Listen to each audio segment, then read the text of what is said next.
Isipin mo ito. Isang malamig na umaga. Alas 5 pa lang ng madaling araw. Gising ka na. Tulad ng nakasanayan mo sa loob ng maraming taon. Tumayo ka sa kama. Naglakad papunta sa banyo. At habang binubuksan mo ang gripo, habang nararamdaman mo ang unang tulo ng malamig na tubig sa iyong balat, hindi mo alam na ang simpleng gawain na ito, ang gawain na ginagawa mo araw-araw, ay maaaring naglalagay sa iyo sa panganib. Hindi dahil mali ang maligo, kundi dahil maling oras, maling paraan, maling temperatura, at ang katawan mo sa edad na ito ay hindi na katulad ng dati. Kilala mo ba si Mang Ernesto? 68 taong gulang. Dati siyang magsasaka sa Nueva Ecija. Malakas ang katawan. Matibay ang kalusugan. Hindi siya mahilig magpa-doktor. Malakas pa ako, lagi niyang sabi. Walang sakit-sakit sa akin. Isang umaga, alas 4 pa lang ng madaling araw, gising na si Mang Ernesto. Tulad ng nakasanayan, tumayo siya agad. Pumunta sa poso. At nagsimulang maligo. Malamig na malamig ang tubig. Nanginginig ang katawan niya. Pero ipinagpatuloy niya. Dahil iyon ang ginagawa niya sa loob ng 50 taon. Bakit magbabago pa? Pero pagkatapos ng ilang minuto, naramdaman ni Mang Ernesto ang kakaiba. Bigla siyang nahilo. Nanghina ang mga tuhod. Dumilim ang paningin. At bumagsak siya sa sahig ng banyo. Hindi na siya nagising. Stroke. Iyon ang sabi ng doktor. Ang biglaan na pagbaba ng temperatura ng katawan ay nagdulot ng matinding shock sa kanyang sistema. Ang mga ugat sa utak niya ay hindi nakayanan ang biglaang pagbabago. At sa loob ng ilang segundo, nawala na siya. Dahil sa simpleng pagligo. Dahil sa maling oras. Dahil sa kawalan ng kaalaman. Ngayon, tinatanong kita. Ikaw, kailan ka naliligo? Alas 4 ng umaga. Alas 5. Pagkagising mo agad. Bago kumain ng almusal. Gamit ang malamig na tubig. Mabilis lang dahil sanay ka na. Kung ang sagot mo sa kahit isa sa mga tanong na ito, kailangan mong panoorin ang buong video na ito. Dahil ang simpleng impormasyon na ito ay maaaring magligtas ng buhay. Ng buhay mo. Ng buhay ng iyong asawa. Ng buhay ng iyong mga kaibigan. At ng buhay ng lahat ng taong mahal mo. Alam ko kung ano ang nararamdaman mo ngayon. Baka natatakot ka. Baka naguguluhan ka. Baka sinasabi mo sa sarili mo, buong buhay ko, ganito na ang ginagawa ko. Bakit ngayon pa may problema? At naiintindihan kita. Dahil hindi naman tayo tinuruan tungkol dito. Noong kabataan natin, maligo lang tayo kahit kailan. Kahit saan. Kahit gaano kalamig ang tubig. Walang problema. Dahil bata pa tayo noon. Malakas pa ang puso. Mabilis pa ang dugo. Matibay pa ang mga ugat. Pero ngayon, iba na. Ang katawan natin ay nagbago. At ang mga gawain na dati ay ligtas. Ngayon ay maaaring mapanganib. Hindi ito dahil mahina ka. Hindi ito dahil may mali sa'yo. Kundi dahil natural lang na nagbabago ang katawan habang tumatanda tayo. At ang matalinong tao ay umaangkop sa mga pagbabagong iyon. Hindi ko sinasabing huwag ka nang maligo. Siyempre, kailangan nating maligo. Importante ang kalinisan. Importante ang hygiene. Pero ang sinasabi ko ay simple lang. May tamang oras. May tamang paraan. May tamang temperatura. At kung susundin mo ang mga ito, maaari mong protektahan ang iyong sarili. Maaari mong iwasan ang stroke. Maaari mong kontrolin ang high blood. At maaari mong mabuhay ng mas matagal, mas malusog at mas masaya. Sa video na ito, ituturo ko sa iyo ang 5 mahahalagang bagay tungkol sa pagligo na kailangang malaman ng bawat isa sa ating edad. 5 lang. Hindi komplikado. Hindi mahirap tandaan. Pero ang 5 bagay na ito ay maaaring gumawa ng malaking pagkakaiba. Pagkakaiba sa pagitan ng malusog at may sakit. Pagkakaiba sa pagitan ng ligtas at delikado. Pagkakaiba sa pagitan ng buhay at ayaw ko nang sabihin. Kaya manatili ka hanggang dulo. Pakinggan mo ang bawat punto. At pagkatapos ng video na ito, mayroon ka ng kaalaman na maaaring magprotekta sa iyo at sa iyong pamilya. Punto numero liyon, huwag maligo agad pagkagising. Kilala mo ba si Aling Puring? 65 taong gulang. Nakatira sa Bulacan kasama ang kanyang asawa na si Mang Carding. Bawat umaga, gising siya ng alas 4. Hindi dahil kailangan niya, kundi dahil nakasanayan na niya. At pagkagising niya, diretso agad sa banyo. Maligo. Malamig na tubig. Mabilis lang. Tapos magluluto na siya ng almusal. Ganoon ang routine niya sa loob ng maraming taon. Pero isang umaga, habang naliligo siya, biglang sumakit ang dibdib niya. Nanghina ang mga kamay niya. Nagsimula siyang hinalin. Tinawag niya ang asawa niya. Carding! Carding! Halika dito! Nagmadali si Mang Carding. At nang makita niya ang asawa niya, namumutla. Nanginginig. Halos hindi makahinga. Dinala nila siya sa ospital. At doon nalaman nila ang katotohanan. Mataas ang blood pressure niya noong umaga. At ang biglaan na pagligo ng malamig na tubig ay nagpataas palalo. Halos magka-heart attack siya. Mabuti na lang naagapan. Pero muntik na. Ano ang nangyari? Bakit ganoon? Hayaan mong ipaliwanag ko. Kapag natutulog tayo sa gabi, ang katawan natin ay nagre-rest. Bumabagal ang tibok ng puso. Bumababa ang blood pressure. Bumabagal ang sirkulasyon ng dugo. Normal ito. Parte ito ng natural na proseso ng katawan. Pero kapag biglang gumising tayo at agad na tumayo, ang katawan natin ay hindi pa handa. Ang puso ay hindi pa naka-adjust. Ang dugo ay hindi pa umaagos ng maayos. At kapag sa moment na yon ay maligo ka pa ng malamig na tubig, ang mga ugat mo ay bigla na nagko-contract. Sumasikip. At ang puso mo ay kailangang magtrabaho ng doble para makapag-pump ng dugo. Iyon ang nagdudulot ng sudden spike sa blood pressure. At iyon ang maaaring magdulot ng stroke o heart attack. Kaya ano ang dapat mong gawin? Simple lang. Pagkagising mo, huwag agad tumayo. Umupo ka muna sa gilid ng kama. 1 minuto. 2 minuto. Hayaan mong mag-adjust ang katawan mo. Humina ka ng malalim. Dahan-dahan. At huwag kang maligo sa loob ng unang 30 minuto pagkagising. Bigyan mo ng oras ang iyong puso. Bigyan mo ng oras ang iyong mga ugat. Bigyan mo ng oras ang iyong buong sistema na makapaghanda. Ang pagmamadali sa umaga ay maaaring ikapahamak mo. Bigyan mo ng oras ang iyong katawan na magising bago mo ito pagtrabahuhin. Punto numero 10, ang pinakamahusay na oras ng pagligo. Si Mang Berting ay dating guro sa elementary. 70 taong gulang na siya. Retired na. Pero aktibo pa rin. Nagbabasa pa rin. Nagtuturo pa rin ng mga apo. Malusog ang pag-iisip. Pero ang katawan niya ay matagal nang may high blood. Maintenance na siya sa gamot. Isang araw, nagtanong siya sa kanyang doktor. Dosi, kailan ba ang pinakamainam na oras ng pagligo para sa tulad kong may high blood? At ang sagot ng doktor ay binago ang kanyang buhay. Ayon sa mga eksperto at mga pag-aaral sa larangan ng cardiology at gerontology, ang pinakamainam na oras ng pagligo para sa mga senior citizens, lalo na sa mga may high blood pressure, ay ang mga sumusunod. Una, sa pagitan ng alas 10 ng umaga hanggang alas 2 ng hapon. Bakit? Dahil sa mga oras na ito, ang katawan mo ay fully awaken na. Ang blood pressure mo ay nakastabilize na. Ang sirkulasyon mo ay normal na. At ang temperatura ng paligid ay hindi masyadong malamig. Kaya mas kaunti ang stress sa iyong puso at mga ugat. Pangalawa, kung kailangan mong maligo sa umaga, hintayin ang hindi bababa sa 1 oras pagkatapos gumising. Bigyan mo ng oras ang iyong katawan na mag-warm up. Kumain ka muna ng magaan na almusal. Uminom ng tubig. At pagkatapos, saka ka maligo. Pangatlo, iwasan ang maligo sa gabi, lalo na bago matulog kung malamig ang tubig o malamig ang panahon. Dahil ang malamig na pagligo sa gabi ay maaaring magdulot ng sudden changes sa blood pressure habang natutulog ka. At hindi mo malalaman kung may problema dahil tulog ka. Si Mang Berting ay sinunod ang advice ng kanyang doktor. Binago niya ang routine niya. Mula sa pagligo ng alas 5 ng umaga.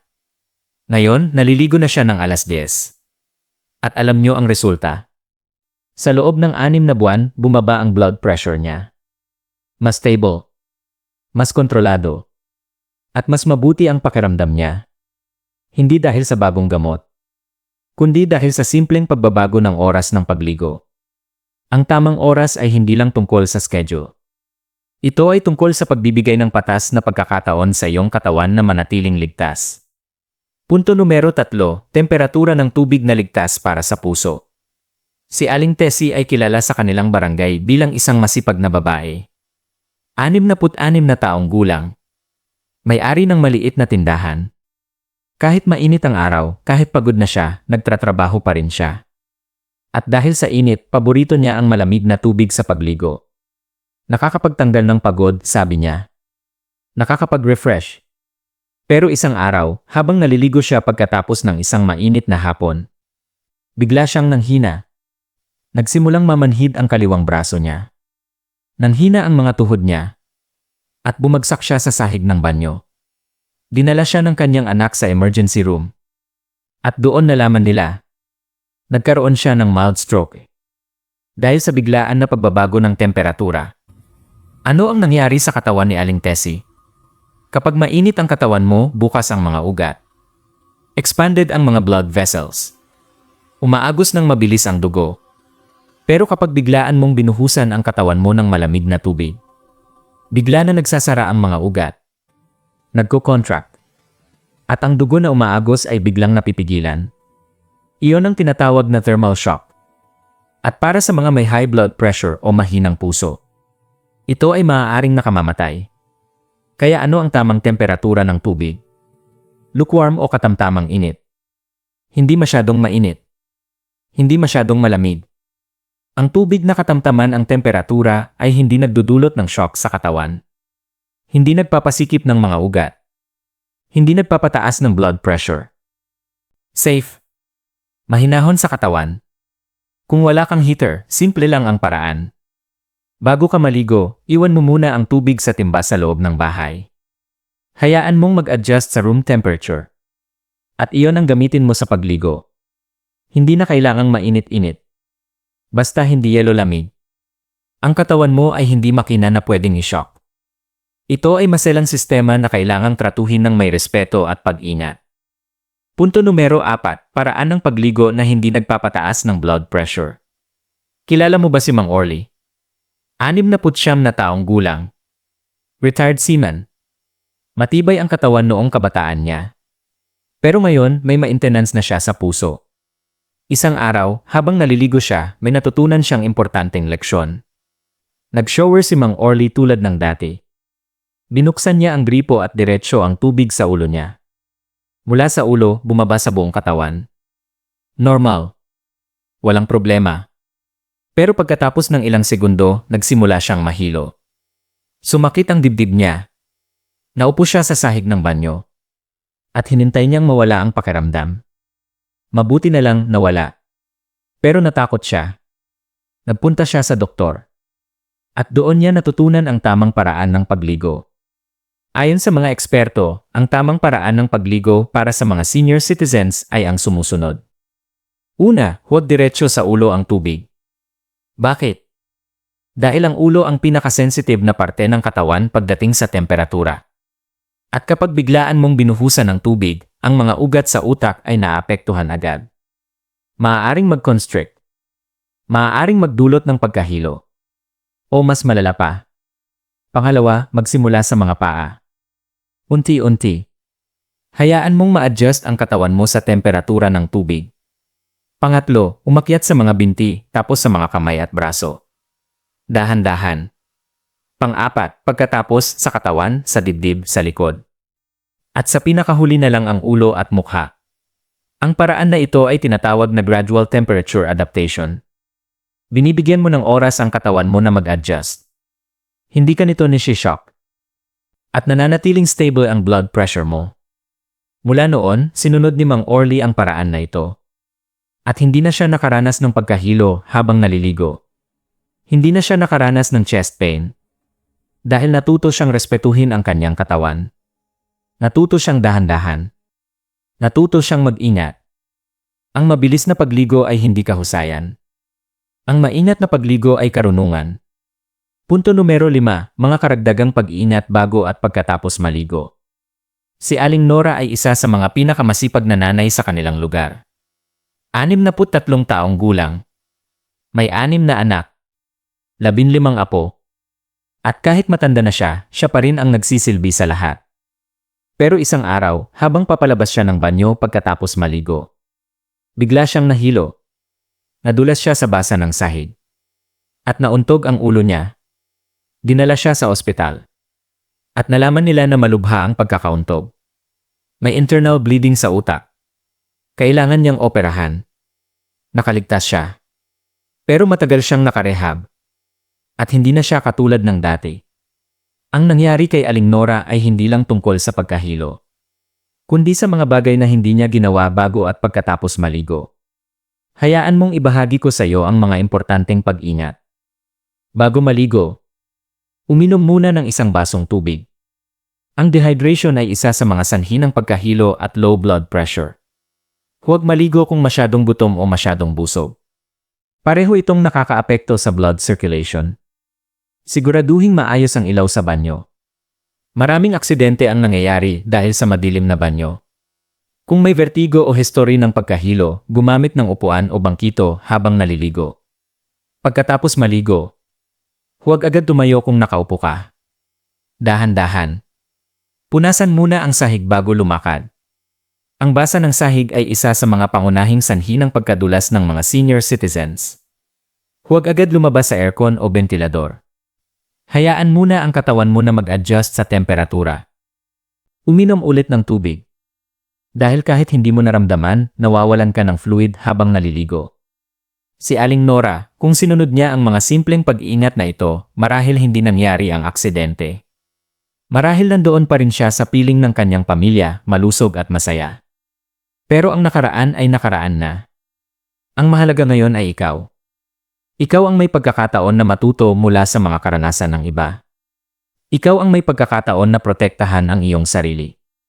Huwag mong hintayin na may masamang mangyari bago ka kumilos. Ang pag-iingat ay hindi paranoia. Ito ay pagmamahal sa sarili at sa mga taong nag-aabang sa pagbabalik mo mula sa banyo. Ngayon, pagkatapos mong marinig ang lahat ng ito, marahil may tanong ka. Bakit ngayon lang? Bakit ngayon ko lang nalaman? At naiintindihan ko ang pakiramdam na yon. Marami sa atin ang lumaki sa panahon na walang internet. Walang YouTube. Walang instant na impormasyon. Ang alam natin ay ang alam ng mga magulang natin. Ang alam natin ay ang nakasanayan. At hindi natin masisi ang ating mga sarili. Pero ngayon, iba na. Ngayon, may pagkakataon na tayong matuto. May pagkakataon na tayong magbago. May pagkakataon na tayong protektahan ang ating mga sarili at ang ating mga mahal sa buhay. Ikaw sa iyong edad ay hindi mahina. Ikaw ay matalino. Dahil nandito ka, nanonood, natututo. Ikaw ay responsable. Dahil gusto mong malaman kung paano manatiling malusog. Ikaw ay mahalaga. Dahil maraming tao ang umaasa sa iyo, nagmamahal sa iyo, nangangailangan sa iyo. At ang simpleng desisyon na alagaan ang iyong sarili ay isa sa pinakamatapang na bagay na maaari mong gawin. Ipakita mo sa sarili mo na karapat-dapat kang alagaan. Ipakita mo sa iyong pamilya na importante ka. Ipakita mo sa mundo na ang edad ay hindi sagabal sa kaalaman at karunungan. Ang tunay na lakas ay wala sa bilang ng mga taon, kundi sa lalim ng pag-unawa at sa ganda ng mga desisyon. At ngayon, may bagong kaalaman ka. Gamitin mo ito. Para sa sarili mo. Para sa mga mahal mo. Para sa buhay na nais mo pang mabuhay. Bago tayo magtapos, hayaan mong balikan natin ang 5 mahalagang punto. Numero 1, huwag maligo agad pagkagising. Hintayin ang hindi bababa sa 30 minuto hanggang 1 oras. Hayaan mong mag-adjust ang katawan mo. Numero 2, ang pinakamainam na oras ng pagligo ay sa pagitan ng alas 10 ng umaga hanggang alas 2 ng hapon. Kapag stable na ang blood pressure. Kapag fully awaken na ang katawan. Numero 3, gumamit ng lukewarm o katamtamang init na tubig. Hindi masyadong mainit. Hindi masyadong malamig. Iwasan ang thermal shock. Numero 4, magsimula sa mga paa pataas. Hindi diretsyo sa ulo. Gradual temperature adaptation. Numero 5, mag-ingat bago at pagkatapos maligo. Uminom ng tubig. Huwag maligo kung gutom o busog. Punasan ang sahig. Dahan-dahang tumayo. 5 lang. Madaling tandaan. Madaling gawin. At maaaring magligtas ng buhay. May isa pang bagay na gusto kong ibahagi sa iyo. Hindi lang tungkol sa pagligo, kundi tungkol sa buong paraan ng pamumuhay. Sa ating edad, kailangan nating maging mabait sa ating katawan. Dahil ang katawan natin ay hindi na katulad ng dati. At hindi ibig sabihin noon na mahina tayo. Ibig sabihin lang noon na kailangan nating maging mas matalino, mas maingat, mas mapagmahal sa ating sarili. Ang mga nakatatanda sa atin, ang mga lolo at lola natin, ay may kasabihan. Ang kalusugan ay kayamanan. At totoo iyon. Walang halaga ang pera kung wala kang kalusugan. Walang halaga ang bahay kung hindi mo ito maasikaso. Walang halaga ang mga apo kung hindi mo sila makakasama. Kaya ang bawat simpleng desisyon na gagawin mo para sa iyong kalusugan ay isang investment. Investment sa iyong kinabukasan. Investment sa iyong pamilya. Investment sa mga taon na gusto mo pang mabuhay. Kapag naliligo ka bukas, alalahanin ang video na ito. Alalahanin si Mang Ernesto. Alalahanin si Aling Puring. Alalahanin si Aling Tessie. Alalahanin si Mang Orly. Alalahanin si Aling Nora. At alalahanin na ang simpleng pagbabago sa routine ay maaaring gumawa ng malaking pagkakaiba. Ngayon, bago tayo magpaalam, may tanong ako sa iyo. Anong oras ka naliligo? At pagkatapos ng video na ito, babaguhin mo ba ang iyong routine? Gusto kong malaman ang iyong sagot. Isulat mo ito sa comments. Hindi para husgahan ka, kundi para makatulong sa iba. Dahil baka ang iyong karanasan ay maging inspirasyon sa ibang tao. Baka ang iyong kwento ay magligtas ng buhay ng iba. At kung nakita mong kapaki-pakinabang ang video na ito, kung naramdaman mong may natutunan ka, pindutin mo ang like button. At kung hindi ka pa nakasubscribe sa Ginto sa Edad, ngayon na ang tamang panahon. Pindutin mo ang subscribe at ang notification bell. Para sa bawat bagong video, ikaw ang unang makakaalam. Dahil dito sa channel na ito, patuloy tayong natututo. Patuloy tayong lumalago. Patuloy tayong nag-aalaga sa ating mga sarili. At bago ako tuluyang magpaalam, may isa pa akong hiling. I share mo ang video na ito sa iyong mga kaibigan. Sa iyong mga kapatid, sa iyong mga kapitbahay, sa lahat ng kakilala mo na nasa edad na tulad natin. Dahil ang kaalaman na ito ay maaaring magligtas ng buhay. At ang pinakamahusay na regalo na maaari mong ibigay sa isang tao ay ang regalo ng kaalaman. Sa pagtatapos, hayaan mong iwan ko sa iyo ang mga salitang ito. Ang tubig ay buhay. Ito ang nagpapalinis sa atin, nagpapagaan, nagpapa-fresh. Pero tulad ng lahat ng bagay sa buhay, kailangan natin gamitin ito ng tama. Sa tamang oras. Sa tamang paraan. Sa tamang temperatura.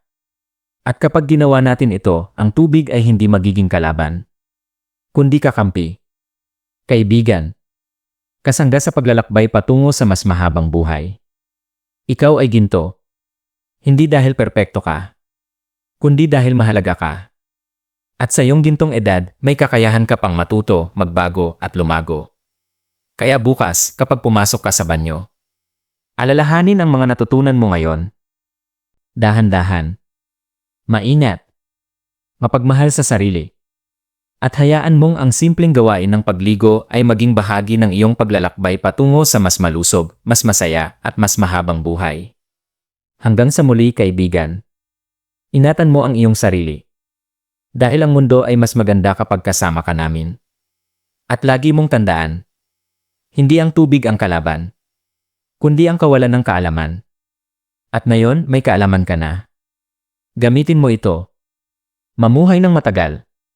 At maging ginto sa bawat araw.